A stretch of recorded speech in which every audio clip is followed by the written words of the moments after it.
Boa noite, meu nome é Cristina, eu faço parte aqui do grupo de palestrantes do CELI. Na noite de hoje nós vamos tratar de um tema bem interessante, bem atual, que é a prudência necessária. Ele está no capítulo 21 do Evangelho segundo o Espiritismo. E ele nos alerta sobre os falsos profetas, os falsos cristos. O título do capítulo diz assim: haverá falsos cristos e falsos profetas. Atualmente nós vemos assim nós temos muitas opções, né? Muitas sugestões, televisão, internet, redes sociais, onde nós vemos várias coisas diferentes. É moda, é maneira de se vestir, de falar, sugestões de como ser bem-sucedido na vida, sugestão de como chegar até a Deus, como se desenvolver a sua espiritualidade. Eu já vi até uma pessoa que estava oferecendo um curso de como se conectar com o seu mentor, né? E aí, como que nós vamos discernir o que é um falso profeta, o que é um verdadeiro profeta, os falsos cristos? E há uma fórmula para isso. Eu costumo dizer sempre que nós temos um caminho muito bacana, muito bom, para a gente seguir evoluindo, crescendo e se guiando na nossa caminhada terrena, que é o Evangelho de Jesus. Que se a gente conseguir seguir, ou ao menos tentar seguir de todo o coração o Evangelho, nós teremos uma vida mais tranquila ou não tão tumultuada. Mas eu também tenho sempre o cuidado de, toda vez que eu faço essa afirmação, de dizer que sim, é difícil, não é fácil. Cristo, ele passou o ideal para a gente, o caminho correto a seguir, mas nós somos seres humanos falhos, nós estamos numa caminhada de muitas e muitas encarnações e hoje nós estamos na nossa melhor versão. Nós só, daqui para frente, nós só evoluímos. Nós estamos de pedacinho em pedacinho nessa caminhada, tentando evoluir. E se a gente consegue seguir as palavras de Cristo, é mais fácil. Então eu vou ler para vocês o que diz ali bem no início do capítulo 21. Reconhece-se a árvore pelo fruto. A árvore que produz maus frutos não é boa, e a árvore que produz bons frutos não é má. Porque cada árvore se conhece pelo seu próprio fruto. Não se colhem figo dos espinheiros, e não se colhem cachos de uva das sarças. O homem de bem tira as boas coisas do bom tesouro do seu coração, e o mal tira as más do mau tesouro do seu coração, porque a boca fala do que está cheio o coração. Guardai-vos dos falsos profetas, que vêm a vós cobertos de peles de ovelhas, e que por dentro são lobos rapazes. Vós os conhecereis pelos seus frutos. Podem-se colher uvas dos espinheiros ou figo das sarças? Assim, toda árvore que é boa produz bons frutos, e toda árvore que é má produz maus frutos. Uma boa árvore não pode produzir maus frutos, e uma árvore má não pode produzir bons frutos. Toda árvore que não produz bons frutos será cortada e lançada ao fogo. Conhecê-las-ei, pois, por seus frutos. Então, que tanta árvore, tanto fruto que Jesus fala, né? Conhecerei a árvore pelos seus frutos, né? A gente também escuta aquela outra, né? Que o fruto não cai longe do pé, né? Então, como que a gente vai discernir o que uma pessoa fala, o que uma pessoa vem nos sugerir, mesmo que ela esteja falando em nome de Deus? O que vai, qual é o segredo? E Jesus foi bem claro ali no Evangelho. Foi muito claro ao falar que são pelos frutos daquela árvore. Eu costumo dizer assim, né, eu sempre dou o meu exemplo, como eu sou mãe, de como eu educo meus filhos, né, porque o mundo está cheio de informação, muita informação. Então sempre chega assim uma história para mim, eu vi tal coisa na internet, eu vi isso, eu vi aquilo. Algumas claramente são assim bobagem, brincadeira, e outras coisas sérias.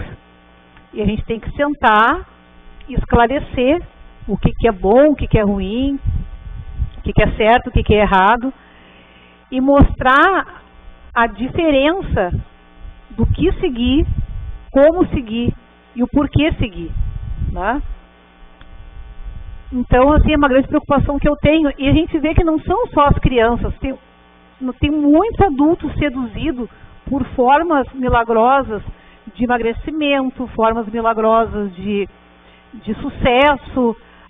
Se eu acordar no horário X, aí então eu vou ter mais tempo para fazer um monte de coisa, e aí fazendo esse monte de coisa eu vou conseguir ganhar mais. Aí ganhando mais eu vou conquistar um carro novo, uma casa, que não está errado. Nós somos seres espirituais vivendo uma experiência terrena.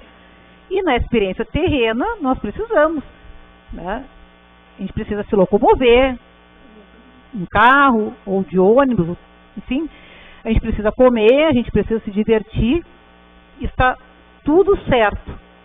Mas qual é o objetivo daquela pessoa tá querendo vender fórmulas, né? E qual é o objetivo da gente de obter essas coisas? Porque de nada adianta, na minha opinião. Aí eu acordo muito cedo, durmo muito tarde, consigo ganhar uma quantia razoável de dinheiro, mas eu não consigo conviver com a minha família direito, não consigo conviver comigo mesmo, não consigo um tempo para fazer um exercício, um tempo para minha família, um tempo para estudar, um tempo para me dedicar às coisas de Deus.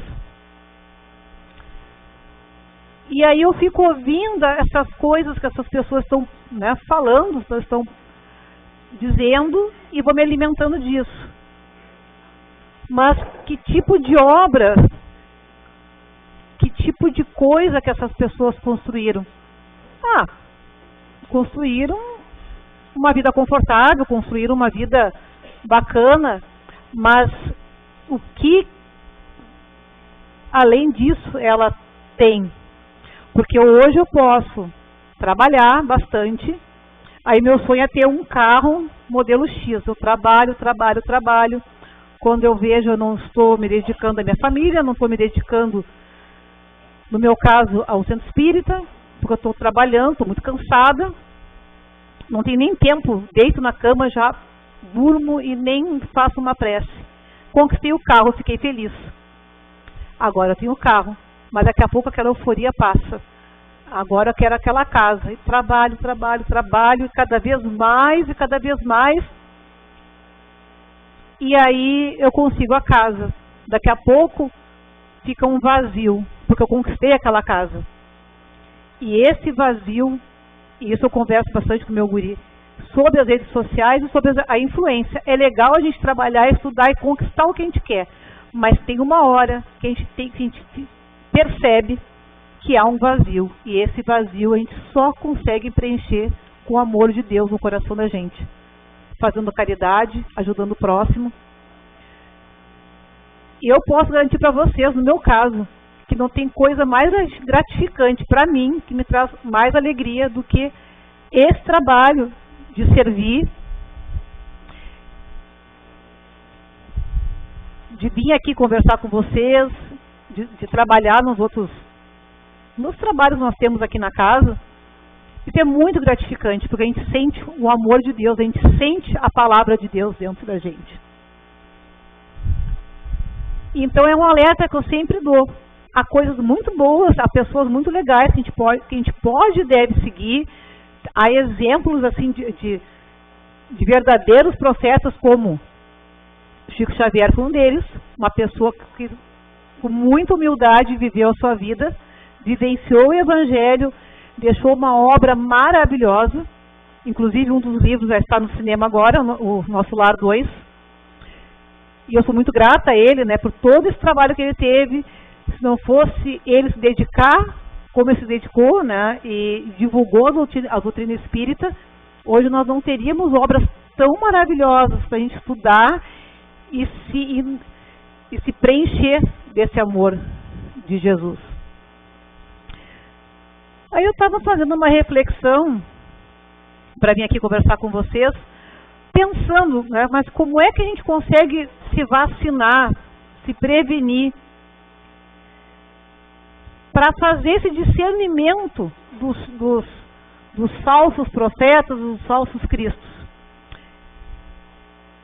Como a gente está, quando a gente está num lugar escuro, a gente está num lugar que não tem muita luz, a gente precisa de algo que ilumine. Aí eu fui pensando e cheguei numa conclusão. A gente precisa dessa luz, e essa luz chama-se prudência. Aí eu até anotei o significado da palavra prudência, que é um dos caminhos que vai nos ajudar nessa caminhada da gente conseguir discernir e descobrir o que é o falso profeta, o falso Cristo, e o que é o verdadeiro profeta. Então, o que é a prudência? É a virtude que faz prever e procurar evitar as inconveniências e os perigos. Cautela, precaução. Então, essa prudência, quando a gente age com prudência, a gente não vai lá e mergulha de cabeça no que uma pessoa fala, naquela solução milagrosa, eu preciso ir naquele evento lá, porque ali eu vou ter uma solução milagrosa para a minha vida, para a minha saúde, se eu tomar tal remédio, porque fulano fez assim, fulano fez assado. Mas para cada um de nós, há uma solução certa para a vida da gente. E às vezes o que uma pessoa fez não vai se encaixar com o que a gente fez. O que a gente fez não vai se encaixar com algo que a gente precise. E a prudência, ela tem, digamos assim, uma irmã, que é o discernimento.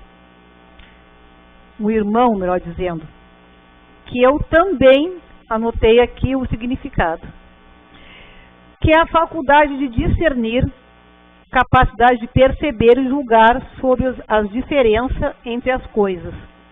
Então, se juntarmos a prudência com o discernimento, e que minha folha não voe de novo, a gente começa a ter um caminho que vai nos ajudar a fazer essa distinção. Mas, além de usarmos a prudência, o discernimento, lá no início da palestra eu falei no Evangelho de Jesus, e vou falar muito nele, né, porque sem o Evangelho a gente não consegue viver. O caminho mais acertado é a gente ler o Evangelho de Jesus, a gente entender, a gente ver toda a vida de Jesus, quais foram as suas obras, a maneira que ele tratava as pessoas, e principalmente ver como as ações dele repercutiam. Jesus, eu vou chover no molhado, né, dizendo que ele é o ser humano mais perfeito que esteve no planeta Terra. Então Jesus, ele agia com humildade, ele não fazia diferença entre as pessoas